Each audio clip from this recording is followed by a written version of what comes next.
Hija de puta, está conectado.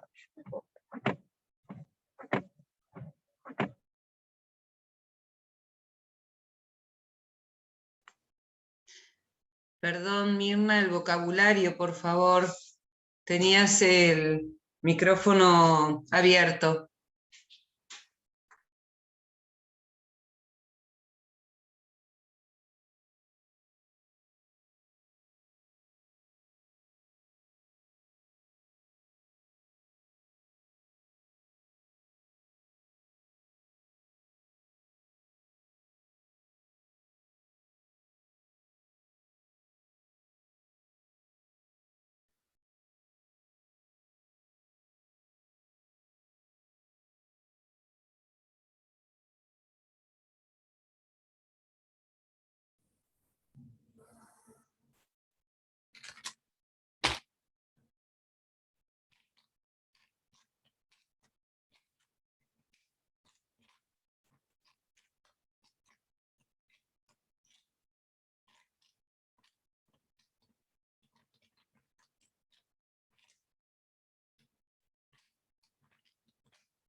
Ah, no, Mariana Ledesma, genial.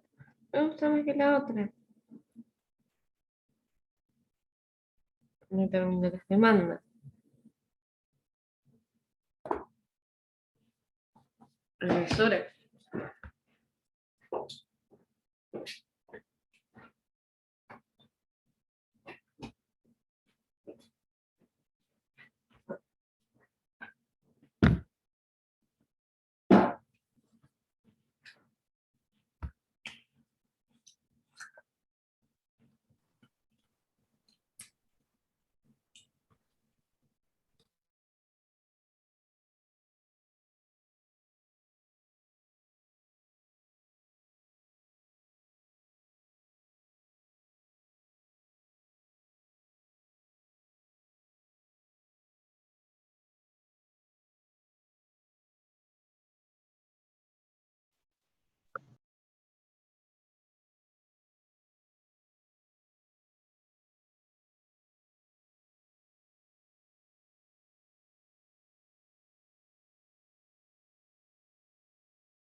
Buen día. Buen día. Buen día. Hola Buen día. Lucas, hola Buen día. Victoria. Buen día. Buen día, profe. ¿Qué tal, Buen día. Carolina? Buen día, Buen día. profe. Cristina, ¿me dirías tu apellido, por favor? Sí, cómo no. Romedietti, Romelietti. sí. ¿Con doble L? No, con doble T. Termina en Bien, E con doble T. perfecto. Gracias. No por nada. Bueno, Camila y Tiago, Franco, por favor, cámaras, acción. Lucía González, Zoe López.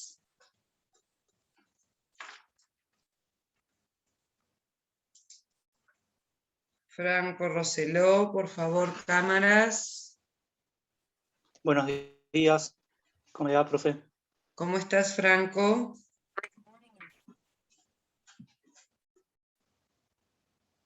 Bueno, vamos a arrancar porque tenemos mucho por delante. Mucho, mucho. Valeria, etcétera.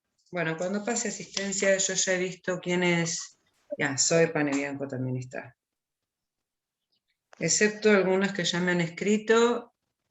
¿Quién está en Secretaría Académica? Buen día. Ah, ya me pasaron el host. Bueno.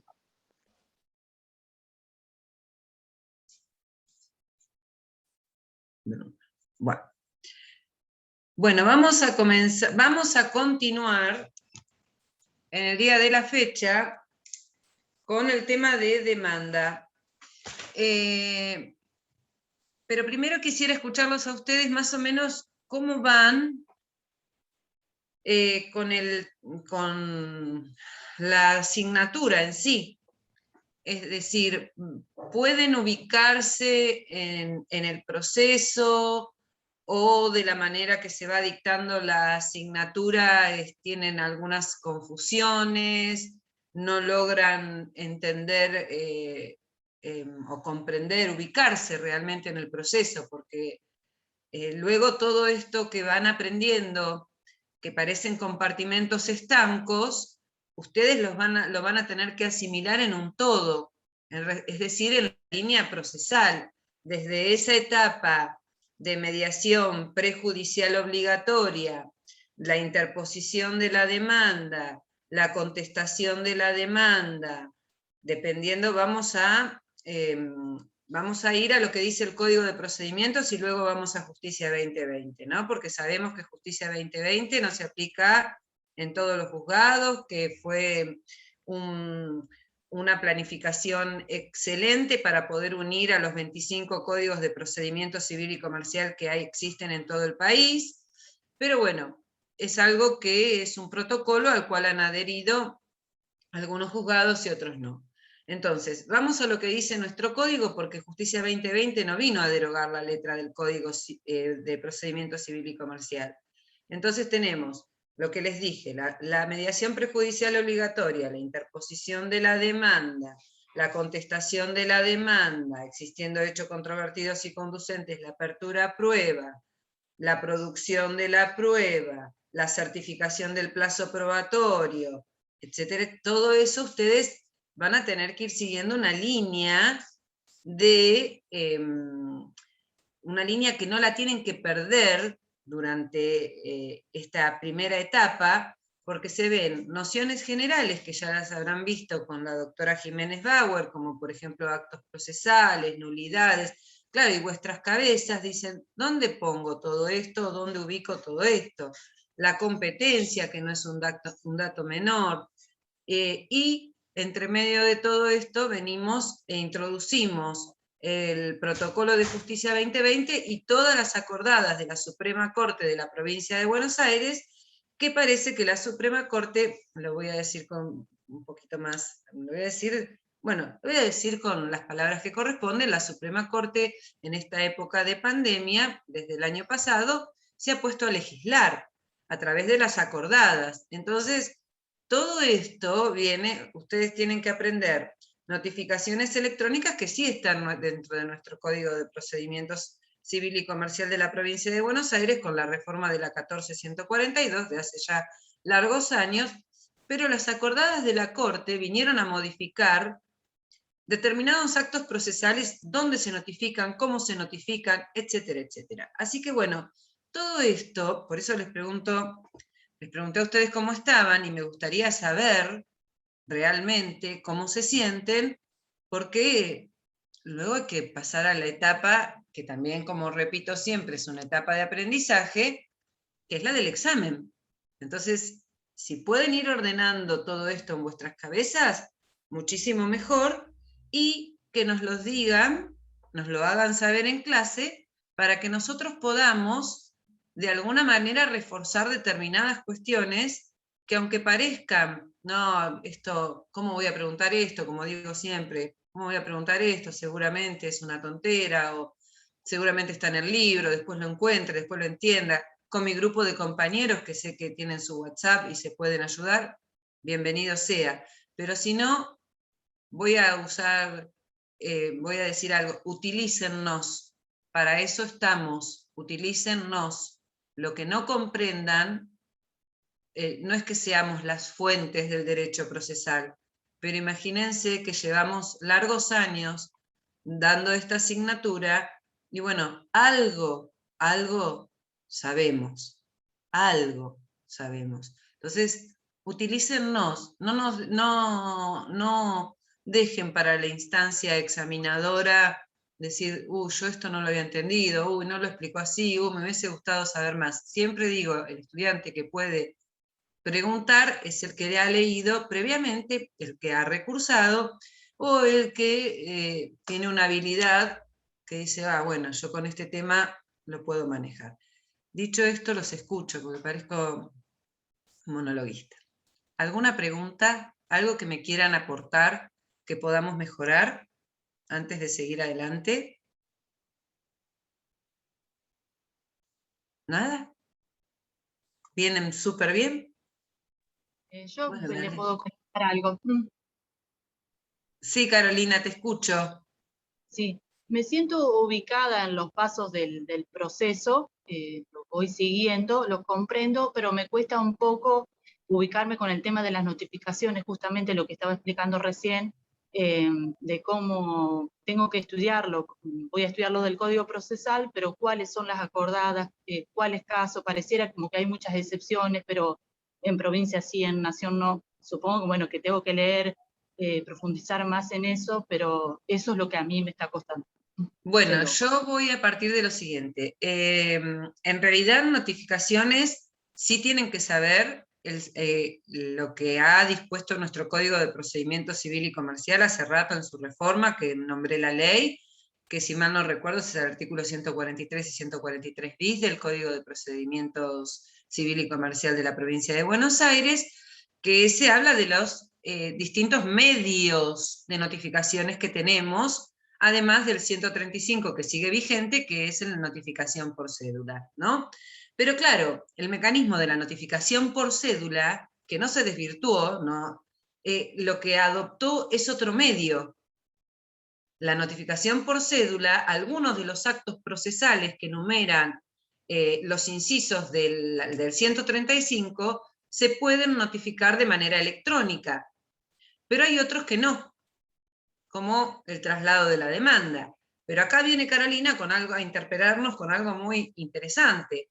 La anteúltima acordada de la Corte, la 4000, que reforma o modifica la acordada de la Corte 38, no me voy a acordar ahora, 3898 creo, bueno, parece ser que se puede notificar la demanda por esta cuestión de pandemia. El traslado de la demanda podría notificarse según el artículo 1 del anexo 1 en el domicilio constituido. Pero no quiero confundirlos con eso, porque, y ustedes me van a decir, ¿qué domicilio constituido si es el traslado de la demanda? El constituido en la mediación, artículo 7 de esta acordada de la Corte. Bueno, ¿qué tengo que saber de eso? Yo sugeriría que tengo que saber muy bien lo que dice la letra del Código de Procedimiento Civil y Comercial, es decir, cuáles son la regla en materia de notificaciones, y cuáles son las excepciones en materia de notificaciones. Arrancando por el 133, que es la regla, el principio general en materia de notificaciones, que es la notificación tácita. Luego nos vamos a las excepciones, que es la notificación por cédula, y el 143 abrió el panorama y nos permite notificar por acta, por telegrama colacionado, carta documento y correo electrónico. Pero como ya dije, hay actos procesales que no se pueden notificar a través de correo electrónico. Sí utilizar actas notariales, como podría ser el traslado de la demanda, y tampoco puede ser una carta documento. Bueno, eso es, y no tanto hacer una diferencia entre nación y provincia, porque ahí sí se van a mezclar mucho, entre todas las acordadas y todo el tipo de notificaciones que van a haber, se pueden confundir. Así que, Carolina, es muy buena tu preocupación, y las acordadas las van a tener que leer. De hecho, vamos a ver la vamos a ver, les hice todo un instructivo para que puedan entender la práctica. Bueno, ¿alguna otra pregunta? Y así Bueno, arrancamos. gracias. Por nada. ¿Ninguna? Bueno, ¿está Carla? Jorge Holguín. Sí, estoy, profe. ¿A dónde estás? Carla, bueno. A Carla, muy pertinentemente, en el encuentro anterior, que ya hace tanto tiempo que no nos vemos, voy a compartir pantalla. Me hizo notar que cuando hablé de acreditación de personería, había omitido algo muy importante, a ver si vamos por F5, que era la invocación, la representación procesal a través del gestor. Artículo 48 del Código de Procedimiento Civil y Comercial de la Provincia de Buenos Aires. Cuando hablábamos de acreditación de personería, a ver dónde está esto, porque nosotros lo llamamos, en realidad, le habíamos puesto otro nombre, acá en el PowerPoint, personería, no, le pusimos personería. Yo les expliqué las distintas formas de acreditar la personería, que es lo mismo que la representación procesal, es decir, acreditación de personería o representación procesal. Y vimos dos tipos en ese... Uy, ya tengo la conexión de internet inestable. ¿Me escuchan entrecortado? Yo sí. ¿No? Recién Sí, sí, pensé que era ahora yo. como que está bien de vuelta. Porque me comentó uno de mis colegas de la noche que fue muy tedioso dar clase por el corte continuo de la internet. Bueno, a esto es lo que también lo que nos tenemos que acostumbrar. Yo les expliqué dos formas de acreditar la personería. La voy a resumir en dos porque dije, podemos actuar, nuestra representación procesal puede estar dada por un letrado apoderado, ya vimos qué tipos de poderes, o por un letrado patrocinante, pero omití mencionar una facultad que nos otorga el Código de Procedimientos o la ley procedimental, que es la actuación como gestor, invocando el artículo 48 e invocando cuestiones o razones de urgencia extrema, porque este artículo 48 es de interpretación restrictiva. ¿Eso significa que el juez podría rechazarme la invocación del 48? Pues sí, si yo no lo fundamento como corresponde, podría rechazarme el artículo, la invocación del 48. Ahora, Valeria, por ejemplo, ¿en qué casos o cómo acreditarías vos? Suponte que tienes que interponer la demanda, que es el acto procesal del cual estamos hablando, e invocas el 48. ¿Qué argumento utilizarías para invocar el 48? ¿Cómo? En caso de que tenga una etapa que esté por llegar la caducidad y el cliente no lo tenga acá o esté de viaje. ¿La caducidad de qué? Porque estoy por interponer la demanda. Que se me prescriba la acción, entonces. Entonces, ¿la prescripción de la acción? Sí. ¿O la caducidad del derecho? La prescripción de la acción. O podría ser la caducidad del derecho, por eso no está mal lo que hayas dicho.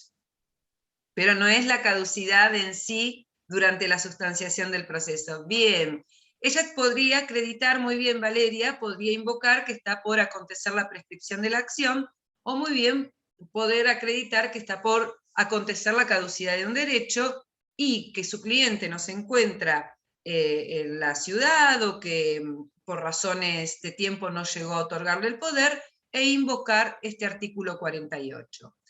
Este artículo 48 dice que dentro del plazo de los 60 días, que se cuentan de manera o se cuentan de forma hábil, es decir, los 60 días son hábiles, se debe ratificar lo actuado, es decir, podría ser presentándome como patrocinante, primero invoqué que era apoderado, pero como el poder nunca llegó, vengo con mi cliente y ratifico todos los actos procesales que se realizaron durante esos 60 días que han corrido de manera hábil. O bien, ratificar todo lo actuado, o bien acompañar el poder que he invocado en mi primera presentación.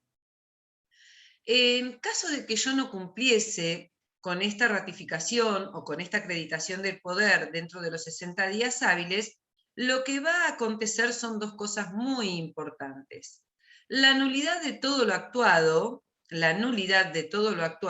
pero esto trae aparejado que el letrado deba cargar con las costas generadas por no haber cumplido en tiempo y forma con lo establecido por la ley.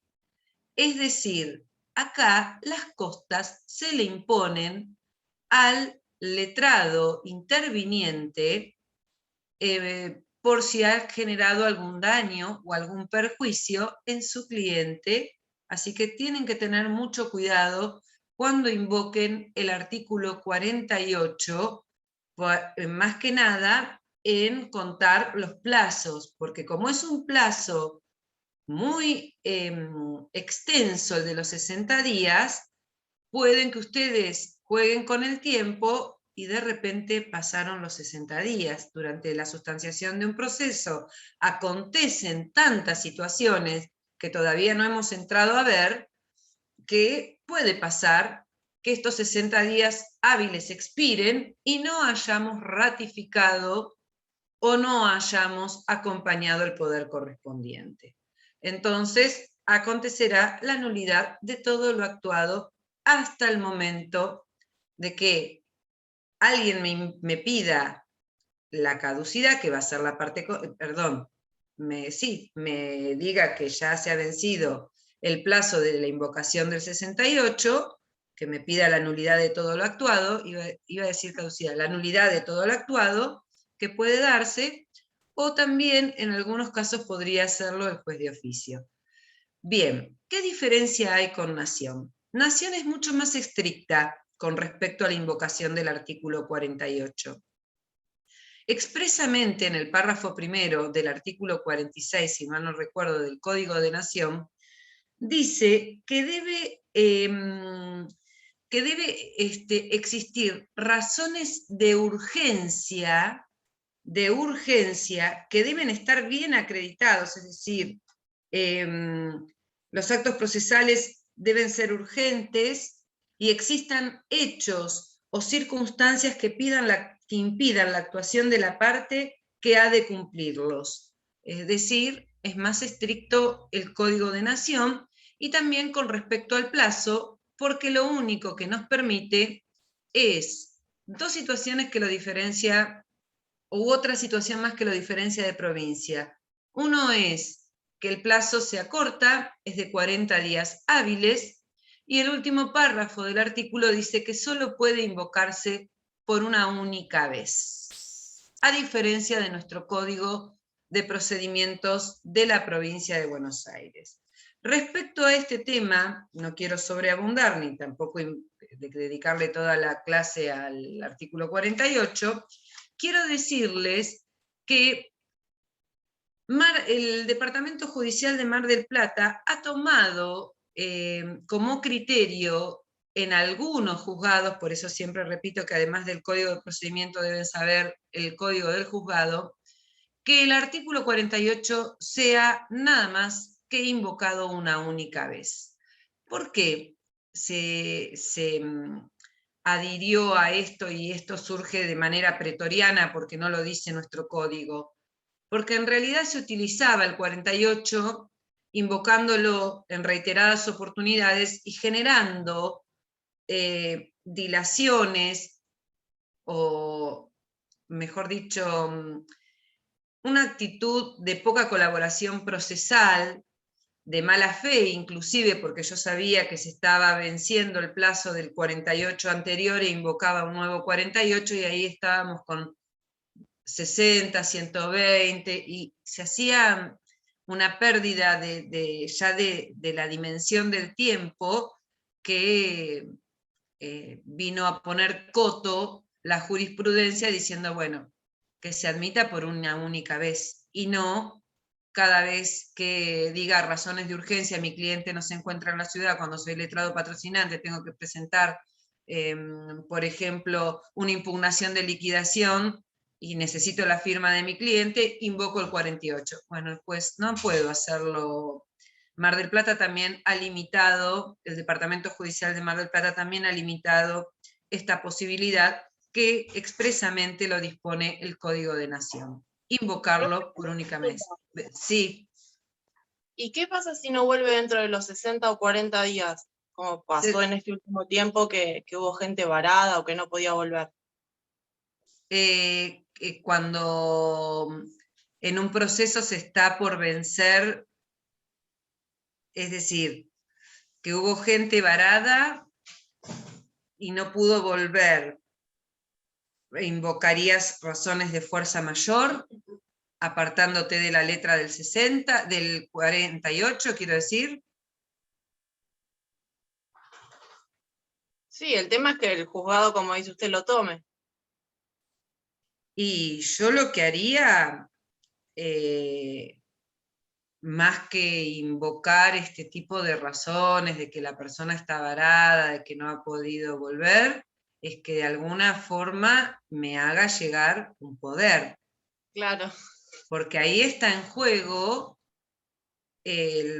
no solamente lo que acarrea la nulidad, que ya ustedes vieron nulidades procesales con la doctora Jiménez Bauer, y vieron lo que acarrea la nulidad de los actos procesales y cómo interfieren con los anteriores, con los posteriores, o algunos que no interfieren con ningún acto procesal, pero acá lo que está en juego es tu patrimonio. Si vos sos letrado e invocaste el 48 y tu cliente quedó varado porque se fue a vacacionar asumiendo los riesgos que sabemos que están aconteciendo en este momento en el mundo, y bueno, mandame un poder. Discúlpenme que haya sido tan... porque está en juego el patrimonio del letrado. Las costas te las van a imponer a vos, al letrado que haya invocado el artículo 48, ¿no? Así que con eso hay que ser muy cuidadoso. Es muy pertinente tu pregunta, porque hoy en día, también dependiendo del criterio del juzgado, yo no lo arriesgaría porque está en juego mi bolsillo. Un DNU no está por encima de lo que dice el artículo, lo que dice la Constitución Nacional, debido proceso y derecho de defensa en juicio, artículo 18. Por ende, muy buena tu pregunta, y acá hago lo que yo haría como letrado, le pediría que me envíe un poder. Ya tiene que presentarse en una escribanía y mandarle un poder donde esté. Claro, claro. Sí, y si se tiene que hacer cargo de traducirlo porque está en otro idioma, está vacacionando quizá en otro lugar, no es un castigo para el que vacaciona, porque acá parece que vacacionar fuese un castigo. No, no. El tema es el letrado que invocó el 48. También el letrado tenía 60 días. Antes de irse de vacaciones su cliente podría haberle dicho, vení, ratificame todo lo actuado. ¿Qué significa eso? Vení, firmá. Total, quiero decir, pasé de haber invocado que era tu letrado apoderado, pero ahora seguiré como patrocinante. No sé si me comprenden. En la práctica también, ¿qué se suele hacer? Y bueno, por las dudas, siempre tengo un artículo 48 firmado por mi cliente, por si aconteciese alguna causa de fuerza mayor. Siempre hay un artículo 48 firmado por un cliente. Así que bueno, porque no solamente lo puedo invocar cuando interpongo la demanda, sino que lo puedo invocar al 48 en cualquier momento del proceso. Profe, ¿Quedó una claro? consulta. Sí, Valentina. Hola, buenos días, primero. Buen día. Si esto sucede con la persona varada, sucede con en realidad un abogado que ya está como letrado patrocinante, pero necesita las firmas aún así por escrito de la parte. ¿Cómo procede? ¿De Que la me misma mande un forma que con el poder. 48? Ah, le pido Que un me poder envíe un específico. poder. Pasaré de ser letrado patrocinante a ser un letrado apoderado. Igual, ustedes van a ver que en las acordadas, por esta situación de pandemia, hubo excepciones con respecto a las firmas. Hay tantas excepciones, pero yo estoy ciñéndome ni más ni menos que a la letra del Código de Procedimientos Civil y Comercial de la provincia de Buenos Aires. Lo que haría, porque vuelvo a insistir, la Suprema Corte tiene la facultad de dictar acordadas, pero últimamente se transformó en un legislador la Suprema Corte, y las acordadas no pueden venir a derogar. Esta charla la tuvimos ayer entre varios compañeros que integramos ambas comisiones. Las acordadas no pueden venir a derogar lo que dice la letra del Código de Procedimientos, porque violenta lo que queremos garantizar, el derecho de defensa en juicio y el debido proceso. Así que bueno, pero es muy interesante lo que ustedes dicen. Yo cuidaría mi patrimonio y les diría que por favor me envíen un poder. Como dijo Daniel, que vayan a una escribanía y que firmen un poder y me lo envíen lo antes posible, para poder ratificar o acompañar ese poder en tiempo y en forma. Bueno, dicho esto, tenemos que avanzar, porque esto ya lo vimos, todo esto ya lo vimos, esto ya lo vimos. Acá veníamos con los efectos procesales, esto no lo vimos en la clase anterior, más allá de que yo les haya mandado el material. ¿Qué efectos procesales? Esto más que ustedes lo aprendan de memoria, que es un tema muy importante, ustedes tienen que saber qué efectos, primero que cuando uno interpone la demanda con su sola interposición comienza a generar efectos procesales y sustanciales. Los procesales tienen que ver con la actividad procedimental y los sustanciales tienen que ver con aquello que hace al derecho de fondo. Partiendo de esto, lo que dijimos, que la demanda no solamente abre la instancia, sino que además inicia el proceso. Y además, cuando abre la instancia y se genera, ya es la apertura de este proceso, ¿qué hace? Exige que el juez tenga que proveer ¿qué? Sobre lo que nosotros peticionamos.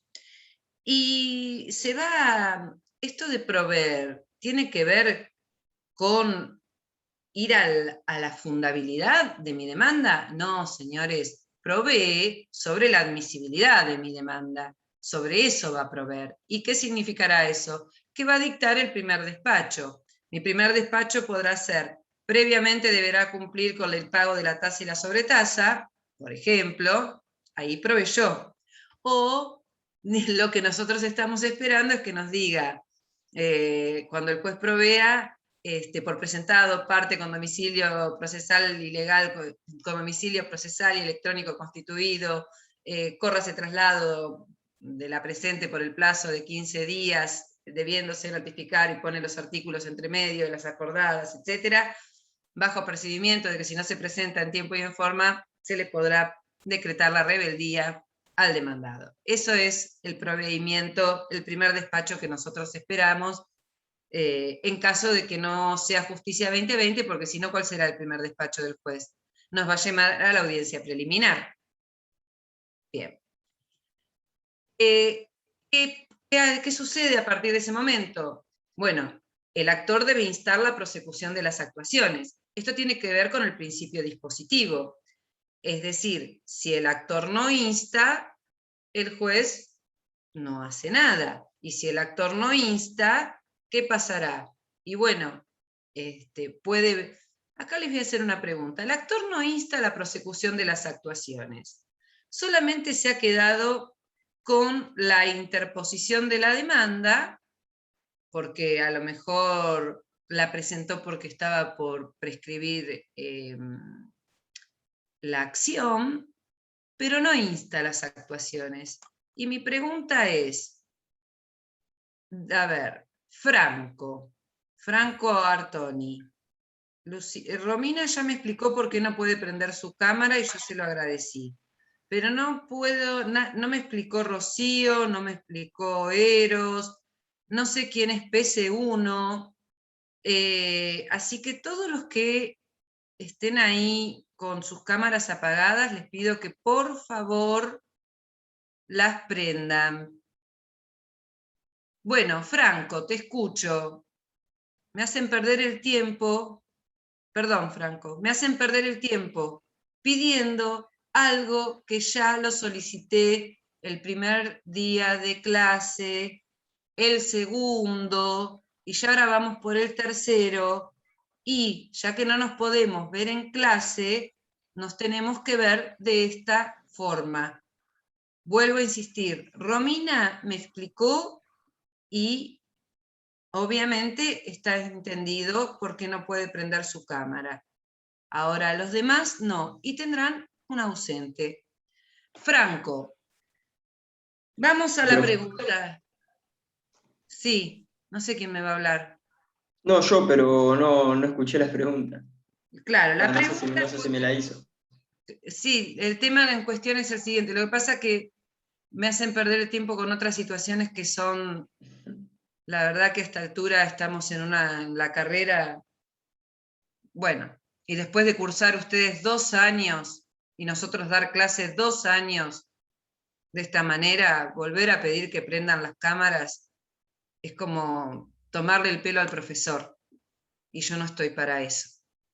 Bueno, Franco, la pregunta es muy sencilla. Viste que dije que de lo que se desprende del PowerPoint, dice que el actor tiene que impulsar estas actuaciones, ¿no? Y por el principio dispositivo. Y mi pregunta era la siguiente: ¿qué pasa si el actor no impulsa las actuaciones y viene el demandado y se notifica espontáneamente? ¿Puede hacerlo o no puede hacerlo? Si ya está notificado, sí. No, todavía no. Si recién interpuse la demanda. Pero ya se le corrió traslado. Volvemos al título. Efectos de la interposición de la demanda. Todavía no notifiqué. Ayúdenlo, porque la pregunta no es solo para él. Profe, no tiene que ver, por ahí estoy mareado, pero no tiene que ver con lo de las cargas procesales también, siguiendo lo del principio dispositivo. ¿Con qué, Simón? Y que no es una obligación en realidad para la parte, sino una carga. Es decir, bueno, yo tengo un derecho, que ese derecho va a estar reflejado en la acción, con la pretensión, pero si yo no la insto, en realidad yo cargo con ese perjuicio, digamos.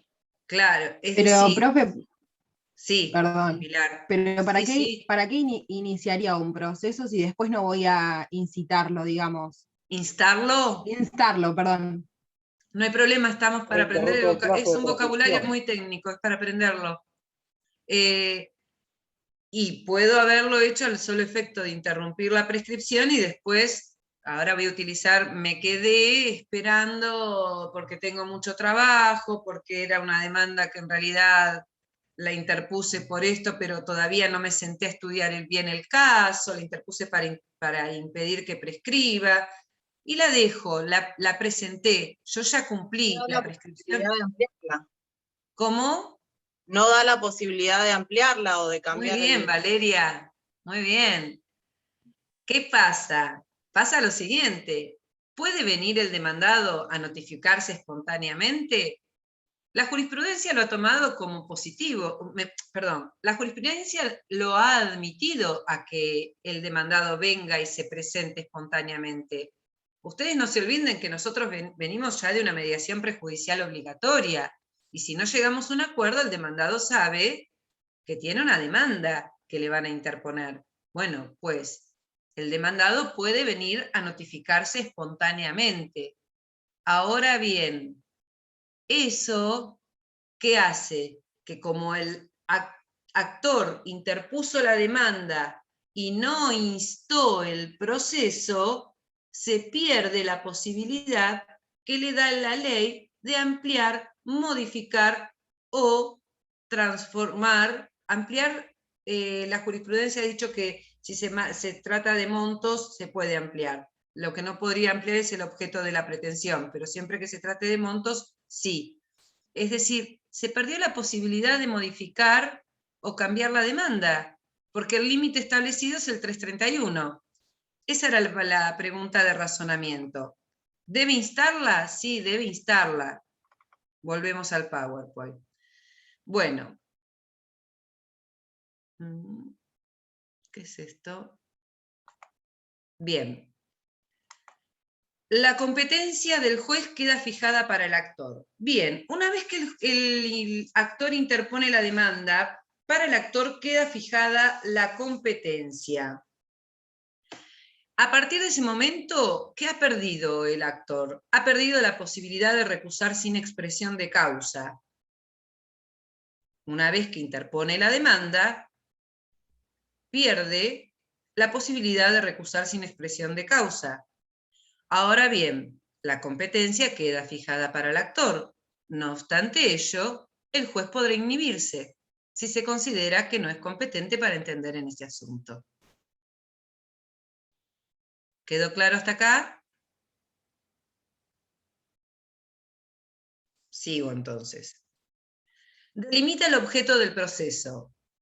Es decir, el actor, al momento de interponer la demanda, y yo digo delimita el objeto del proceso, va a fijar el ámbito de las cuestiones sobre las que él pretende que se vaya a debatir. Salvo, bueno, cuando exista reconvención, pero no lo vamos a ver a eso. ¿Qué significa esto? Además de que fija el ámbito de las cuestiones sobre las cuales se va a discutir, que él va a demarcar con esto, o esto mejor dicho, trae de la mano el principio de congruencia. Porque a partir de acá, de lo que delimita el actor, le fija en su primera presentación el límite de la congruencia al juez. Ni más ni menos. No solo delimita, sino que limita. Y genera el estado de litispendencia.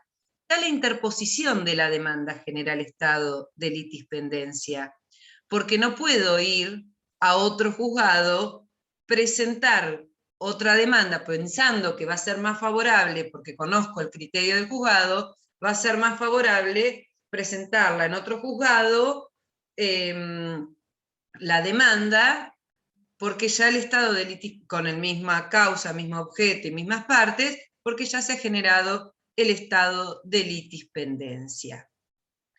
Esos son efectos nada más ni nada menos que de la interposición de la demanda. Vuelvo a aclarar, todavía no la notifiqué, recién la interpuse. Pero también hay efectos sustanciales. Como bien dijimos, interrumpe la prescripción. El primer efecto sustancial de la interposición de la demanda es la interrupción de la prescripción. Aun cuando la demanda, dice el Código de Fondo, el Código Civil, se haya interpuesto ante juez incompetente, se haya interpuesto simplemente en un escrito donde se manifieste la voluntad de peticionar ante las autoridades, ante el órgano jurisdiccional, y ese escrito no esté completo, después deba ampliarlo, deba modificarlo, deba transformarlo. Y miren, aún cuando sea interpuesto por una persona que no sea capaz. Es decir, el código de fondo contempla el escrito, a los efectos, mejor dicho, de evitar el curso de la prescripción, admite un escrito que contenga, sí, esta pretensión de ser, proponible de ser reclamable ante el órgano jurisdiccional, pero aún cuando adolezca de defectos. ¿Va a interrumpir la prescripción? Pues sí, eso quédense tranquilos. Conserva el derecho de acción en los presupuestos que se exigen plazos para ejercerlos. ¿Qué significa esto? Que hay casos en los que caduca el derecho de la acción. Por ejemplo, en los casos de daños y perjuicios originados por hechos ilícitos, el plazo de caducidad es de 2 años, pero en el caso de que interponga la demanda, yo ya interrumpo el plazo de caducidad. Eso tiene que ver también con el derecho de fondo. Conserva el derecho de acción en los presupuestos que se exigen plazos para poder ejercitarlos. Y no sé si puse alguno más. Valida la acción intentada descartando otras que pudieran ser alternativas. Acá el ejemplo más clásico es cuando yo tengo la posibilidad de interponer 2 tipos de acciones, por ejemplo, de un cumplimiento o de una resolución. Si elijo el cumplimiento, luego no podré ir por la resolución. ¿Se entendió? Convalida la acción intentada. Estoy pidiendo el cumplimiento del contrato. Por ende, la acción intentada es el cumplimiento. No puedo luego, como no me va bien con el cumplimiento del contrato, decir, bueno, ahora quiero la resolución. Por eso puse, no lo puse, quiero decir, lo dice el código de fondo. Yo se los pongo acá para que ustedes vean cuál es el efecto de la interposición de la demanda, que ven que es mucho más,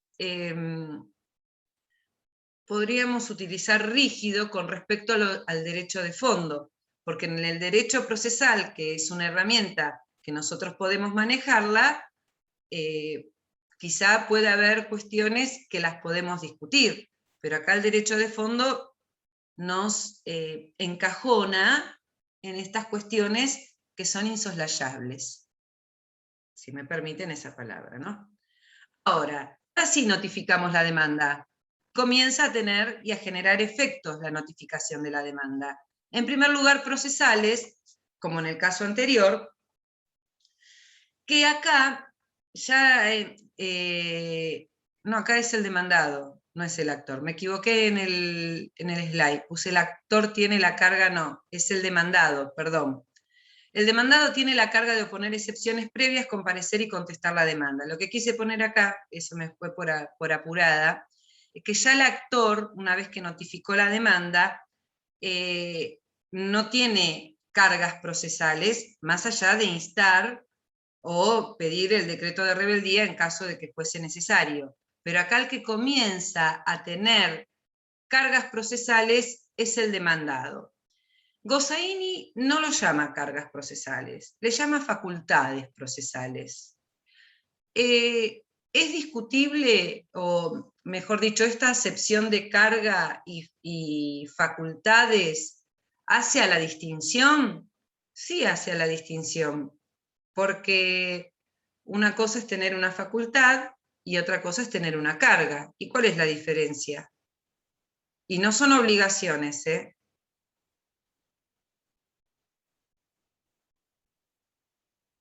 Que no cumplir la carga me puede llegar a perjudicar. ¿Cómo? Que no cumplir con la carga me puede llegar a perjudicar, en cambio no cumplir con una facultad no. Vos podés elegir hacerlo o no. La carga también, pero a la larga puede tener un perjuicio, por más que no sea como la obligación la carga. En realidad, con la carga pierdo la posibilidad de, por ejemplo, poner excepciones, si no lo hice en tiempo y en forma. ¿Y por qué las pierdo? Y porque en nuestro proceso se rige por el principio procesal de la preclusión, y la preclusión está emparentada con los plazos, y los plazos que son perentorios. Los plazos judiciales o legales son perentorios. Bien, no vi quién me contestó eso, pero la facultad también trae aparejado un perjuicio, en definitiva. Así que esta diferencia semántica hace que el demandado, si no comparece o no contesta la demanda, si bien es su facultad o su carga, como quieran denominarlo, va a perder la posibilidad de hacerlo en los sucesivos y siguientes etapas del proceso. Porque acabo de decir, opera la preclusión en virtud de todo lo que les manifesté. A ver qué más pusimos. Claro, una vez que notificamos la demanda, ¿qué sucede?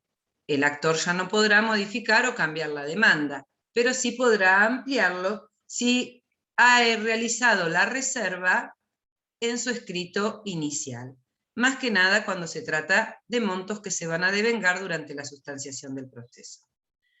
El actor no puede desistir del proceso sin contar con la conformidad del demandado. Eso es muy importante. No puede desistir del proceso sin contar con la conformidad del demandado. Y yo me pregunto, ¿podría desistir del proceso cuando interpone la demanda? Es decir, no notificándola, un efecto procesal de la interposición de la demanda. Antes de que ¿Puede se desistir notifique al del demandado, proceso? sí. ¿Cómo? Antes se puede notificar. Antes se Antes puede. de que se lo A ver quién habla ahora, Franco o quién. Estábamos hablando uno arriba de otro, profe. No sé quién estaba hablando. Bueno, Franco. O Lucía, dale, quiero escucharte, Lucía, que no te escuché nunca. Sí, podría desistir antes de que se lo notifique al demandado. Muy bien, no necesita la conformidad. ¿Y qué le va a pasar al actor, entonces? Con las cosas. Muy bien, Daniel. Claro. Sí, sí. Bien, muy bien, muy bien. Acá necesita la conformidad. Y ahora, esos son los procesales, los pasé muy deprisa. Bueno, el actor no puede desistir del proceso sin conformidad del demandado, y la verdad que acá ya queda con la contestación de la demanda, que es lo que hace el demandado, si comparece y contesta la demanda, ya va a quedar fijado el tema decidendum, es decir, sobre qué va a versar la prueba que deba producirse para acreditar los hechos controvertidos y conducentes. Que ustedes saben que si no hay hechos controvertidos y conducentes, se podría declarar la cuestión como de puro derecho. Efectos sustanciales de la notificación de la demanda. ¿Constituyen mora al demandado? Sí, constituyen mora al demandado siempre y cuando la mora no se haya establecido o estipulado contractualmente, porque no siempre constituyen mora al demandado. Si ya hubo intimación extrajudicial previa, si hay un contrato o una relación contractual que establece la mora automática, no va a ser el efecto de la notificación de la demanda. Esto va a suceder cuando no hayan acontecido alguna de las cosas que mencioné anteriormente. Es decir, haya un contrato con mora automática, como sucede con los contratos de locación, que se establece que la mora va a ser automática sin necesidad de interpelación previa, por ejemplo. Acá, ¿qué pasa también con los efectos sustanciales? Acá habla del poseedor de buena fe, que es condenado a la restitución de la cosa. ¿Qué va a deber? Los frutos percibidos y los frutos, que no sé lo que puse aquí, los frutos percibidos, como bien dije, y los que por su negligencia hubiese dejado de percibir. Poseedor de buena fe. Un ejemplo que es condenado a la restitución de la cosa, supónganse alguien que tiene un título y que cree un tenedor precario, un tenedor que posee de buena fe, y yo le interpongo una acción de restitución de la cosa, y él va a deber los frutos percibidos durante toda esa posesión precaria, y también va a deber aquellos frutos que la cosa podría haber producido y por su negligencia se han dejado de producir.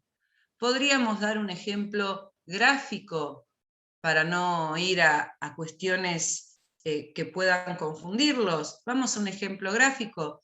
Vamos a suponer el caso donde sea un lugar, por ejemplo una chacra, productora de bienes, productora, así pueden ver lo que es la producción de frutos, también podría darse en dinero, acá el código utiliza frutos, pero el fruto es el dinero, no se imaginen que son, yo sé que no se lo van a imaginar que son los limones o las naranjas, o las vacas, pero bueno, es el producido de eso. Si tenemos un arrendamiento de una chacra que es destinada al crecimiento o a la alimentación de ganado para su venta, y bueno, son frutos que percibió, y después como le están reclamando la cosa, bueno, las vacas empezaron a morir de hambre, entonces ese dinero no entró, ese capital no entró, negligencia, que por su negligencia hubiese dejado de percibir. Eso significa.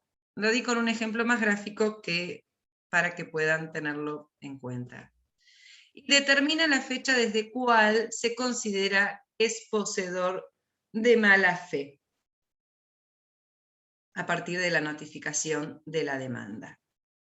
Y ahí les recomiendo y les sugiero que vayan y lean el artículo 754 del Código Civil y Comercial de la Nación, la determinación de la posesión de mala fe. Si no se pudo determinar antes, o no está establecida antes. Con esto hemos terminado con los efectos de la notificación de la demanda. Demandas contra la nación. Me olvidé de decirles algo. Demanda, me lo van a preguntar y no quisiera dejarlo pasar. Siempre tengo algo más para decir. Lo que es la demanda y presentación conjuntas, que está previsto, no me acuerdo, en el artículo 335 del Código de Procedimiento Civil y Comercial de la provincia. Sí, demandas y presentación conjunta. El Código de Procedimiento de la provincia de Buenos Aires trae, en su artículo 335, la posibilidad de que el actor y el demandado presenten la demanda y la contestación conjuntamente, ofreciendo en ese momento todos los medios de prueba que consideren pertinente para acreditar sus dichos. Solamente se admite en los procesos controversiales. Y el último párrafo del Código de Procedimientos de la provincia de Buenos Aires, al igual que el de Nación, establece que no está permitida la demanda bilateral, como se llama, en la práctica se las denomina demanda bilateral, a la demanda y contestación conjuntas, que no está admitido en los procesos de familia. En realidad, luego habrán visto que se han presentado los divorcios por presentación conjunta, los acuerdos, porque de ese caso, este artículo es en realidad quedado en desuetudo su última parte, porque en familia hay algunas cuestiones procesales que las partes las presentan conjuntamente y el juez las homologa siempre y cuando no se afecten los derechos de ninguna de las partes intervinientes, por sobre todo el interés superior del niño. Pero no me voy a meter en esa cuestión, solamente quiero decirles que se denominan demandas bilaterales, que son de poca utilización en la práctica. que solamente procede cuando se trata de cuestiones controversiales o litigiosas. Por ende, si se trata de cuestiones controversiales o litigiosas, en realidad las partes no presentan la demanda y la contestación conjunta. Porque como son controversiales y litigiosas, no va a haber hechos sobre los cuales se pongan de acuerdo. Porque como ustedes habrán observado, si tienen el código a mano, el 335 dice, más o menos así, no lo recuerdo de memoria, que cuando hay demanda y contestación conjunta, si no existieran hechos controvertidos y conducentes, el juez declarará la cuestión como de puro derecho. Pero por lo general, cuando es una cuestión controversial, no hay una coincidencia sobre la ocurrencia de los hechos y el derecho. Así que, y el derecho a aplicar. Así que es una figura que no se utiliza en la práctica en un proceso controversial, civil y comercial. ¿Bien? 335 del Código. Denominación común, demanda bilateral. Sí, demandas bilaterales. Demandas contra la nación. La demanda contra la nación, la competencia siempre va a ser federal. Nosotros tenemos ubicados nuestros juzgados federales en la avenida Independencia entre Moreno y Bolívar. Ahí están los juzgados federales, con competencia federal. Luego están las cámaras federales que también están en nuestro departamento judicial, ubicadas en el paseo, por ahí por la diagonal Pueyrredón. La competencia federal, es decir, las demandas contra la nación siempre es contra entes descentralizados de la nación. ¿Cuáles son los entes descentralizados de la nación? La ANSES, la AFIP, el PAMI, siempre me confundo yo, el PAMI, esos son los entes descentralizados y algunos otros más que no me voy, que a lo mejor no enumero en este momento, contra los que yo, las aerolíneas argentinas, contra los que yo voy a interponer mi demanda. Esas son las partes. El afectado, que puede ser un actor o puede ser, de acuerdo a lo que dice la Constitución Nacional, puede haber intereses colectivos, e ir contra estos entes descentralizados. Hay muchos casos. Hay casos contra las obras sociales, la competencia federal está dado contra la Administración General del Puerto, la aduana, por eso no puedo mencionarles cada caso en particular. Pero ¿quiénes son las partes? El actor o un conjunto de actores que pueden representar intereses colectivos o intereses de incidencia colectiva. Y siempre van a ir contra estos entes descentralizados. La representación procesal, por general la representación procesal de la parte actora, vamos a suponer que es un sujeto, y no vamos a utilizar el 43 de la Constitución Nacional, siempre actúa, la representación procesal es a través de un letrado apoderado. Está el letrado apoderado de la parte actora y va a haber un letrado apoderado de la parte demandada. El letrado apoderado, por ejemplo, del ANSES. ¿Por qué no viene el ANSES a presentarse? ¿Qué va a venir? En realidad, ¿cómo se abre la competencia federal? ¿Cómo damos inicio a una demanda contra la nación? Primero presentamos, a diferencia, ¿no? ¿Cómo? Se agota la vía administrativa pertinente antes de iniciarla. En algunos casos, sí. En realidad, en la mayoría de los... la excepción es el amparo, que no es necesario agotar la vía administrativa, aunque algunos la utilizan como para llevar ya toda la prueba documental acabadamente demostrada al juez. Pero voy a utilizar el aporte de Daniel, que me viene muy bien. Debo agotar la instancia administrativa previa. Por ejemplo, voy a utilizar algo que manejo en la práctica, y para ilustrarlos a ustedes, me viene bien. Demando al ANSES, ya sea por impugnación de un acto administrativo, ya sea por un reajuste, ya sea por un amparo, pero vamos a ir a la impugnación, vamos a ir a un reajuste, no voy a la impugnación del acto administrativo, no porque no quiera, sino porque voy a tener que utilizar mucho el Código de Procedimiento Administrativo y los voy a hacer una mezcla más grande. Vamos a poner en nuestro ejemplo la ANSES. Tenemos un cliente, el cual nos va a otorgar un poder, y nosotros vamos a entablar la demanda. Esta demanda de reajuste, ¿va a ir a Receptoría General de Expedientes? Pues no. Esta demanda, previo a la pandemia, se presentaba ante el juzgado competente. Vos ibas con tu soporte papel, acá tengo la lista, esta era mi demanda, preguntaba cuál era la secretaría que estaba en turno para los reajustes, presentaba mi demanda, mi copia, y ya quedaba interpuesta de esa manera. No hay Receptoría General de Expedientes para las demandas contra la nación. Bien. Ahora en pandemia, ¿cómo presento mi demanda? Electrónicamente. Bueno, vamos e irá al juzgado pertinente, en turno para ello. Bien, una vez que yo interponía mi demanda, el juez analizaba los requisitos de admisibilidad, ¿y qué es lo primero que ordenaba el juez? Ordena librar un oficio al Tesoro de la Procuración Nacional. ¿Por qué? Porque se encuentran comprometidos los intereses del fisco. Y el Tesoro tiene que habilitarnos la instancia. Ese oficio, por suerte, en la actualidad lo hace el juzgado y lo notifica o lo diligencia, mejor dicho, electrónicamente.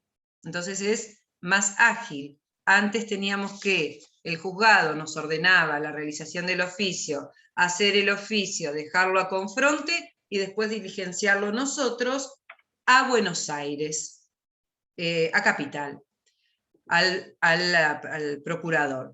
Bueno, y así queda habilitada la instancia. Las partes intervinientes, ya les dije quiénes son, quiénes somos, en nuestro caso de reajuste, le damos traslado, en nuestro caso de reajuste le damos traslado a la ANSES de todos los abogados que tiene, le va a tocar a alguno de ellos contestar la demanda, contesta la demanda, o no la contesta, pero una vez que está notificada, queda trabada la litis. Por lo general, cuando no hay muchas cuestiones para discutir sobre los hechos, el juez suele declarar la cuestión como de puro derecho y directamente se pasa al dictado de la sentencia. Porque, ¿qué nos pasa por lo general? No estamos de acuerdo sobre los hechos, es decir, esa persona le tienen que reajustar, porque la ANSES no discute que tienen que reajustar o no le tienen que reajustar. ¿Qué discute? La aplicación de las leyes que nosotros consideramos inconstitucionales. Entonces, en ese caso, se declara la cuestión como de puro derecho, a no ser que el juez considere que hay que abrir a prueba, casos muy específicos, sino, una vez que se ha declarado la cuestión como de puro derecho, pasa al dictado de la sentencia definitiva, y el carácter de la sentencia dicta el juez en este tipo de casos de demandas contra la nación no tienen carácter constitutivo, sino carácter declarativo. Y otra cosa que me interesaría que sepan, más allá de que el carácter de la sentencia es declarativa, es que no tiene efecto erga omnes. Es decir, cada uno que pretenda reclamar un reajuste tendrá que hacerlo de manera individual, por más que ustedes sepan, porque es un caso que marcó la posibilidad de los jubilados de pedir su reajuste, que se llamaba Daro, se los menciono por si alguno alguna vez lo escuchó,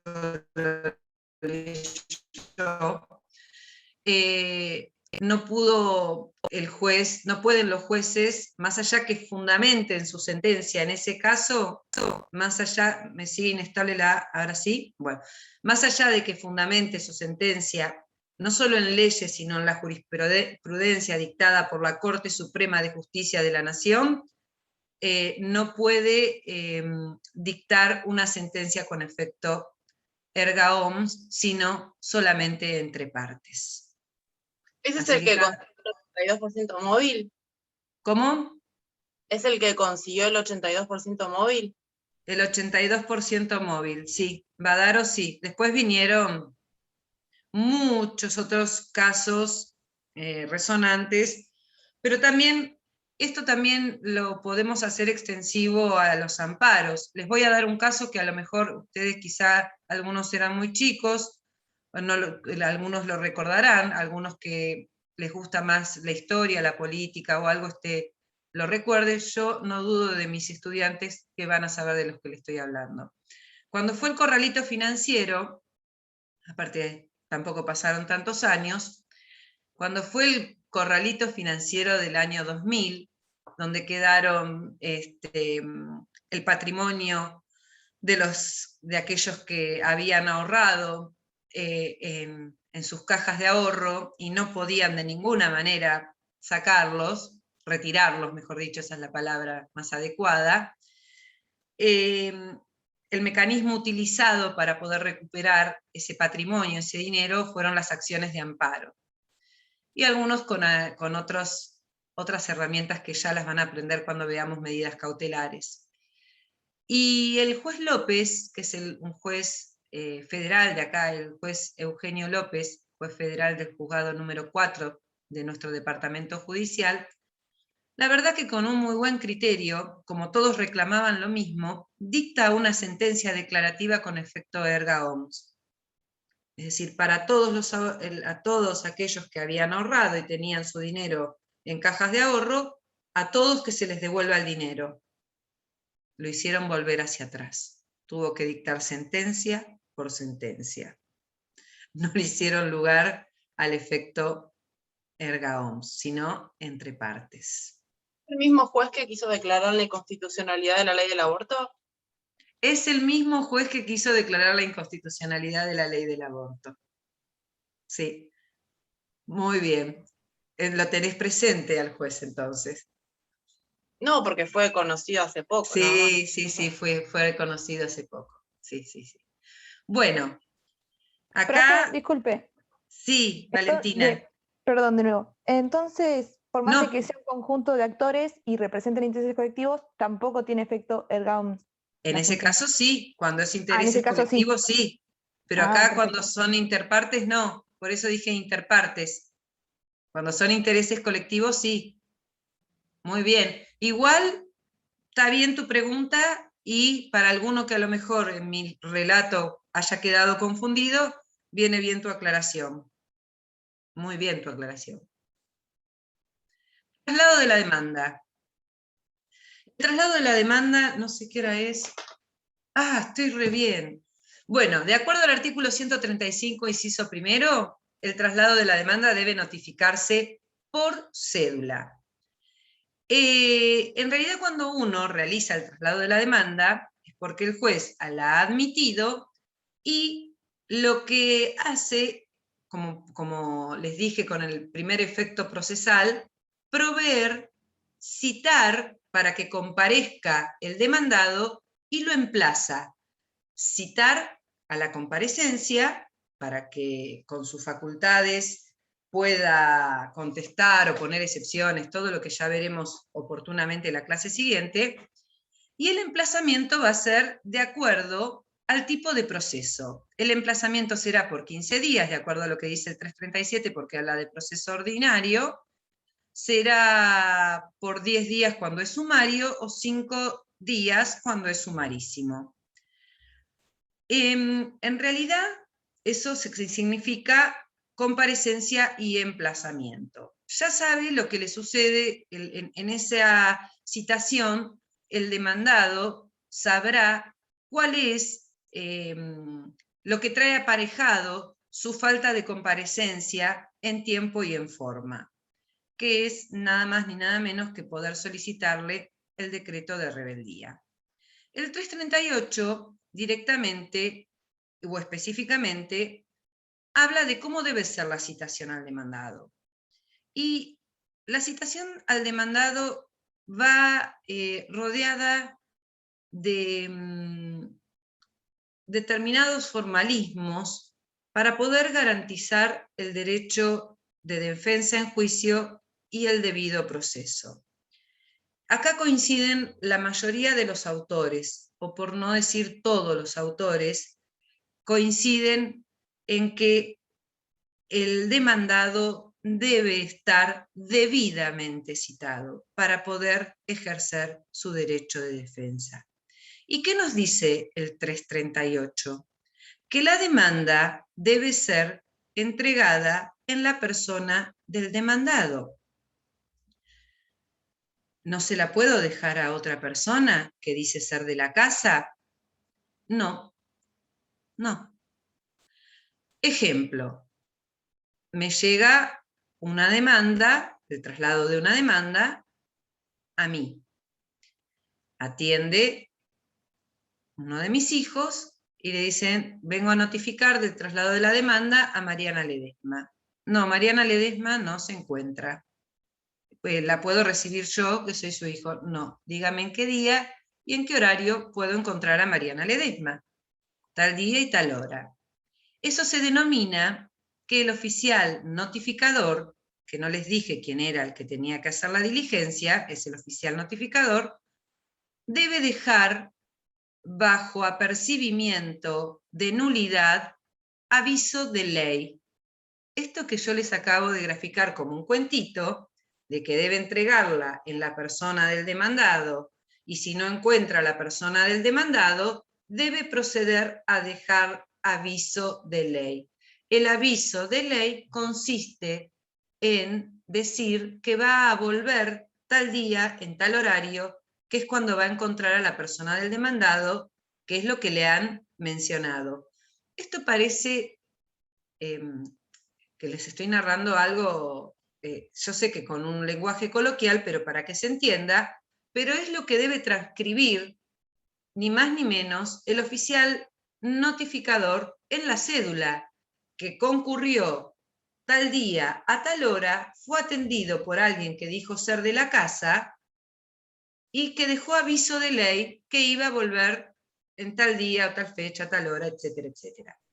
Concurre cuando la segunda vez que concurre, que también lo hace saber en la cédula de notificación, si no está Mariana Ledesma, ahí sí va a proceder a dejarla a la persona que le abra la puerta o fijarla o dejársela al encargado o a quien fuere, porque él ya ha dejado aviso de ley. El traslado de la demanda debe hacerse al domicilio denunciado en el escrito de inicio por el actor, que debiese ser el domicilio real. Por lo general nosotros le ponemos el carácter de denunciado, porque a veces no sabemos si es el real. El real, ya saben que es la residencia habitual de la persona a quien pretendo notificar la demanda, pero ponemos denunciado por las dudas. El aviso de ley es muy importante, vuelvo a insistir con esto, porque si el oficial notificador no dejó aviso de ley y se presenta el demandado, vamos a suponer con posterioridad, se presenta cuando se le notifica el decreto de rebeldía, va a pedir la nulidad de todo lo actuado. La nulidad de la notificación, porque no ha sido debidamente notificado. ¿Por qué? Porque el oficial notificador no dejó aviso de ley. Y acá tendría que ir a un tema de prueba, que no quiero, ustedes háganmelo recordar por si me toca darlo a mí, y si no, pregúntenlo o pónganlo como ejemplo.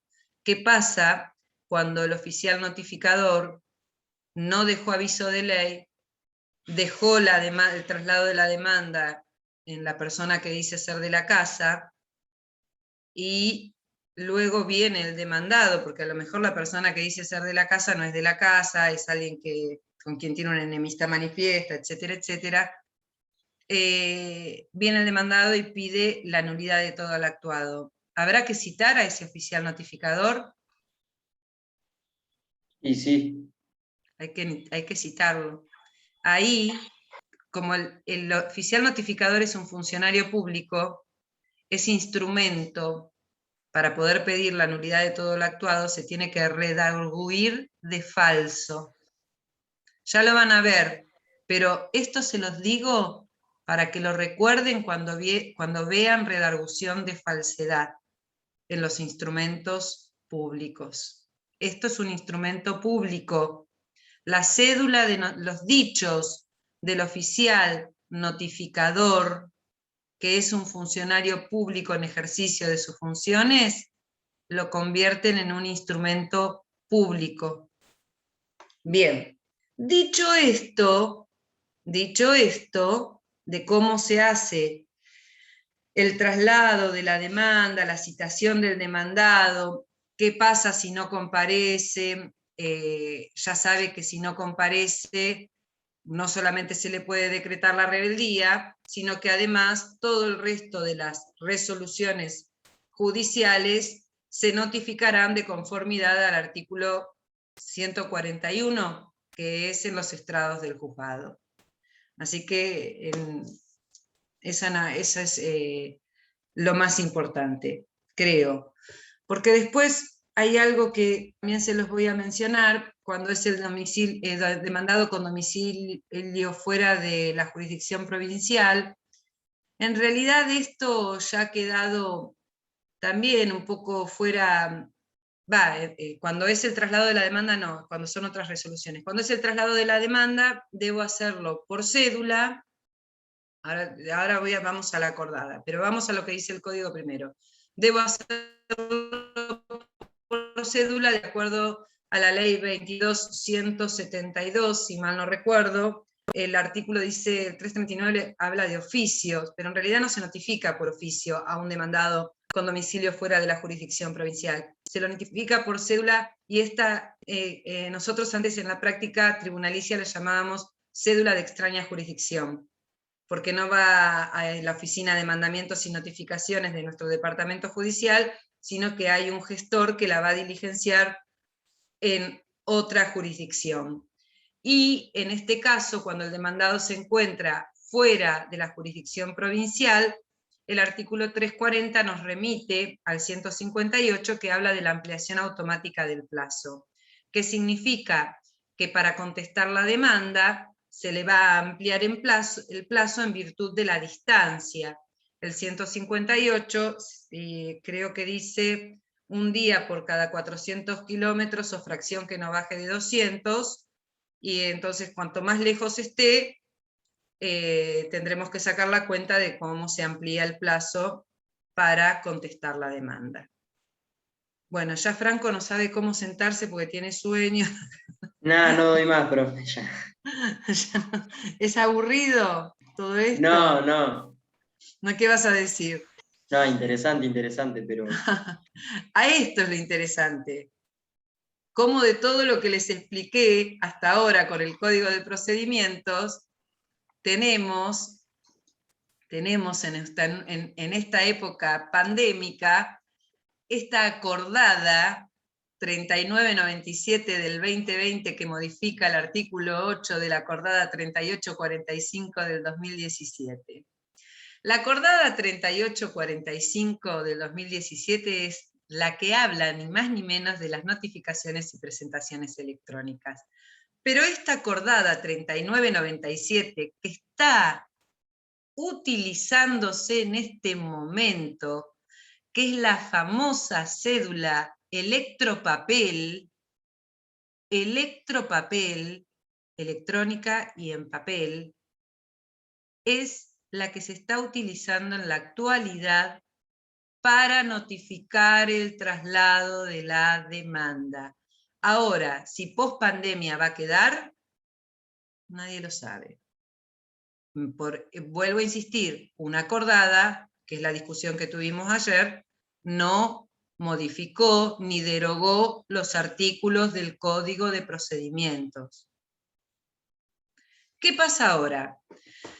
Bueno, pasa todo esto que les menciono. El abogado con su famoso token va a ingresar al portal de notificaciones y presentaciones electrónicas con certificación apropiada para confeccionar la cédula, y hay una nueva pestaña en este sistema, en este portal de notificaciones y presentaciones electrónicas, que se llama Nueva Presentación, y va a completar los datos requeridos de la nueva presentación. Va a seleccionar el organismo, acá dice La Plata porque es lo que había encontrado, pero nosotros vamos a poner Departamento Judicial de Mar del Plata. Vamos a buscar en el organismo, en la letra, ponemos ampliado, ¿por qué? Porque vamos a fijarnos acá, Juzgado Civil y Comercial, y cuál va a corresponder. Se va a seleccionar la causa. En este caso en particular uno puede seleccionar la causa, ya sea lo podés buscar por el nombre de carátula, o usar el número de Receptoría General de Expedientes. Y ahora vamos a lo importante. No hay que, bueno, para cédulas y mandamientos, aquí se pone el domicilio. Hay que poner a las partes involucradas, no olvidar de completar la parte involucrada, el domicilio electrónico de la oficina de mandamientos que va a diligenciar el instrumento. Pero todo esto se los voy a dejar para que ustedes lo vean, todo lo que es importante. Esto es lo que me interesa. Este es el formato de la cédula. ¿Ustedes cómo van a hacer con la cédula? Van a tener que adjuntar la demanda en formato PDF y toda la documentación en un solo documento que no puede pesar más de 20 megas. ¿No? ¿Qué pasa si pesa más? Van a tener que utilizar 2 documentos, 2 PDF. ¿Es importante? Y sí, es importante que esto lo sepan, porque son exigencias que están bajadas, perdónenme, bueno, van a cargar el modelo, bajada directamente la línea de la Suprema Corte de la Provincia de Buenos Aires. ¿Cómo debe hacerse? Una vez que está firmada la cédula, que la hacemos nosotros a la cédula, la confeccionamos y la enviamos al juzgado, el juzgado la va a confrontar verificando todos los datos y va a ver toda la documentación y si cumple con los requisitos necesarios para que sea remitida a la Oficina de Mandamientos y Notificaciones. Caso contrario, como dice acá, la va a observar y vamos a tener que confeccionar nuevamente la cédula. Una vez que llega a la Oficina de Mandamientos y Notificaciones, o Juzgado de Paz, ¿qué va a hacer la Oficina de Mandamientos y Notificaciones? Va a imprimir las cédulas y ahí se va a generar, esto es lo más importante, el código QR y un código verificador, en el cual ingresando a este sitio, el abogado, aquel que recibe la cédula, que se la va a llevar un abogado, va a poder verificar la notificación junto con la documentación adjunta. ¿Por qué dije electropapel? Porque una vez que llega a la Oficina de Mandamientos y Notificaciones, todo este tramo se hizo electrónicamente, pero la Oficina de Mandamientos y Notificaciones la va a imprimir a la cédula. Por eso dije va a generar el código QR. ¿Y cómo va a quedar la cédula? La cédula va así, con un código QR, va nada más que el papel de la cédula, pero no vaya con el acompañamiento de las copias del cual hablaba el 120, ni de la documentación. Solamente lleva un código QR donde el abogado va a escanear y va a poder ver qué es lo que se está notificando y la documentación adjunta. A ver si puedo mostrarles.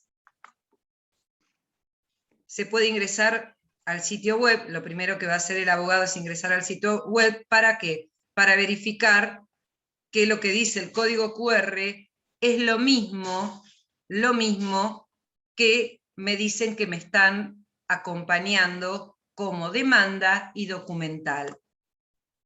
Se puede verificar la validez, etcétera, etcétera.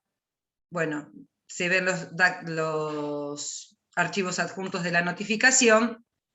Así se vería la demanda, documentación adjunta con la notificación, y lo que yo les puse acá, que es importante transcribir. Me está sonando el teléfono y me están golpeando la puerta mientras estoy dando clase. Todo junto está aconteciendo en este momento. Bueno, tienen que, la mayoría de los letrados lo que hacen es transcribir esto que dice la acordada 3997 del 2020 en el cuerpo de la cédula, a los efectos de evitar posibles peticiones de nulidad, etcétera, etcétera. Porque lo que omití decirles, que esto ocurre ahora en tiempo de pandemia, pero cuando iba la cédula en soporte papel para el traslado de la demanda, que no sé si es a lo que volveremos, era una cédula y un cedulón, es decir, la cédula era doble e iba acompañada de toda del escrito de demanda y de toda la documentación en soporte papel, cumpliendo con lo que dice el artículo 120 del Código de Procedimiento Civil y Comercial. No sé si tienen alguna pregunta para hacer. Yo ya he concluido el tema, acá les dejo la bibliografía y las sugerencias de las acordadas, y como dice mi colega Marcela Jiménez Bauer, recuerden que esto nada más es una guía, estos PowerPoint son una guía, van a tener que ir a leer seguramente de textos, códigos comentados, pero no apuntes, porque lo que uno interpreta no es lo mismo que lo que interpreta el otro. Entonces no le pidan el apunte a fulanito o a menganito, porque ya hemos tenido algunas dificultades con eso. Yo tengo una consulta, profe. Sí, Valeria. ¿Cuánto tiempo tengo desde que presento la demanda hasta que insto la acción, hasta que le pido al juez el traslado? Todo el tiempo que quieras. Bien. Esa era mi duda. ¿Cuándo le pedís el traslado? Vos interponés la demanda, ustedes interponen la demanda, y el juez provee la demanda. Ahora, una vez que el juez proveyó la demanda, que me dice, córrase traslado de la presente, etcétera, etcétera, y bueno, yo me tomaré el tiempo que quiera para dar traslado de la demanda. Bien, gracias. Es muy buena tu pregunta, porque distinto es cuando tenemos mediación prejudicial obligatoria y no instamos la demanda luego del acuerdo denegatorio. Es decir, cuando no hubo acuerdo entre las partes. Ahí sí hay un plazo de caducidad. Pero después lo charlamos, si quieren. Lucas y Sim. ¿Está? Presente. Sí, acá. Ah, estás, sí. Yamila Cruz. Presente. Ah, ya está. Pilar Aranciaga. Acá, profe, presente. Pilar. Mirna Valdés. ¿No está Mirna? No. Bueno, le dimos su tiempo, pero ausente. Carla Romero, sí. Estefanía, ya la vi. Zoe, también. ¿Qué? Sí, presente. Y Cristina está. Sí, presente. Sí. Ignacio Altamirano. Presente. Ah, estás ahí. Lucía. Sí. Ahí está. Corrado, Lucía. presente. Ana Pérez. Gómez Matías, Néstor. Y si todavía no te nombré. Ahora voy. Bueno. Ana Pérez. Presente. Sí, estás. Bruno Díaz, ya lo vi. Camila Larregui. Hasta allá Acá. arriba, ya te vi. Aldana Contreras. Acá, También, presente. ya te vi. Virginia N. Sí, también. Carolina también. Marta Alegre. No la estaría viendo.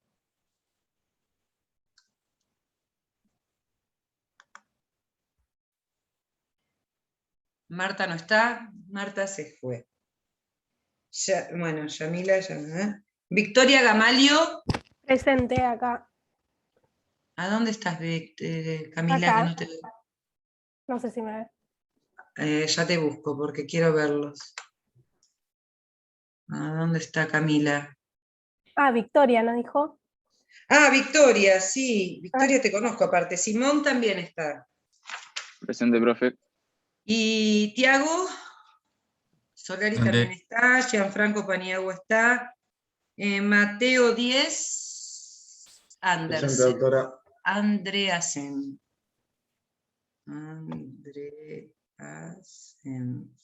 Presente. Nicolás Abete. Hablaste, profe. Presente. Presente. Daniel Quevedo también está presente. Lucía González. Lucía. ¿No está? Bueno. Franco Roselo está. Zoe Panebianco. Presente acá. Ahí está Zoe. Dolores. ¿Cuál es el apellido de Dolores? Presente, Piovano. Piovano.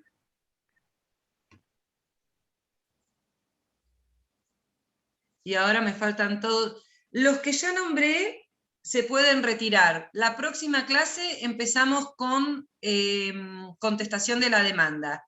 No sé si voy a dar el viernes, si me lo permiten doy el viernes, y si no, doy el miércoles de la semana que viene, el miércoles 8. Los que, vuelvo a insistir, los que ya nombré se pueden retirar, que tengan buen día. Y el resto, Gracias. asistencia. Gracias. Vamos, profe. Gracias.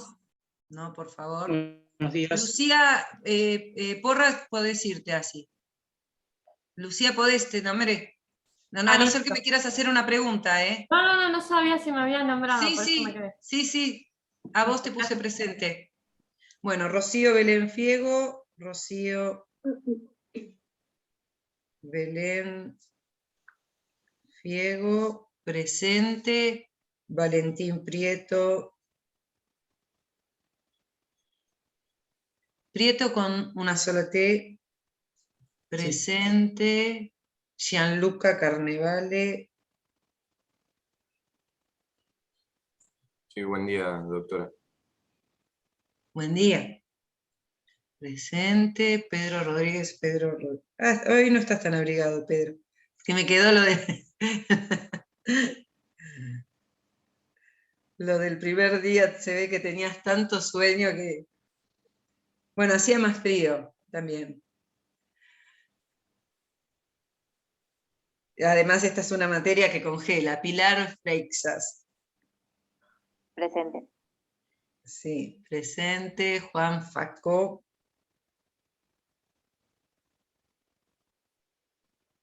Presente. Romina Puma, creo. A ver, presente. Por las Presente, dudas. profe. Sí. Presente. Y me estaría faltando Vanina Rosas. Ay, Franco, pobre, que participó toda la clase, Franco. Me está nombrando, profe, desde que arrancó la clase. ¿Te nombré? Cuando recién estaba levantado, Franco la cámara, y yo estaba reamanecido. Y yo también, estamos igual. Y aparte el día gris, ni te cuento.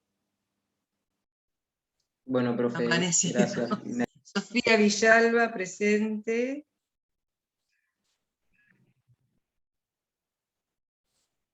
Reamanecido. ¿Y quién me estaría? Gianluca, podés retirarte. Sofía Villalba también. Me falta Rosela. Ay, qué lindo nombre, Rosela. Tal, presente. Ah, Profe. Rosela, sí, te conozco del centro. Sí. Pero no sabía tu nombre. Del centro de estudiantes, ¿no? Pacetti. Qué lindo nombre que tenés. No tuve nunca una Rosela. Bueno, Lucía González. Que no sé qué me puso, pero algo me puso. Profe. Sí. Yo. ¿Quién? Diana. Yo. Sí, ¿qué Dayana. pasa? Ah, Dayana. No, que no me nombró nunca. No, pero te estaba por nombrar. Ah, bueno. Tampoco voy tan rápido. ¿Dónde estás, Dayana, ahora? Ahí, Acá. Dayana Rodríguez. Dayana Rodríguez Guerri. ¿Guerri? No, Sherry. Sí. Mariana Luna. ¿Cuál es tu apellido, Mariana? Luna. Ah, mira vos. Parecía... bueno, puedes retirarte. Marta, te nombré yo a vos. Profe, se me fue la luz. 8:35. Y te había puesto ausente. Dije, Marta se fue. Bueno. Se cortó y recién Profe. vino. Todas las cosas que pueden acontecer. Valentina total. Martínez, ¿no te nombré? Que te vi participar tanto. Todavía no me nombró. Oh, bueno.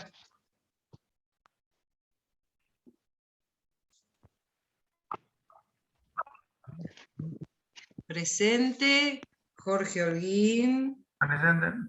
Sí, aunque hayas prendido tarde la cámara.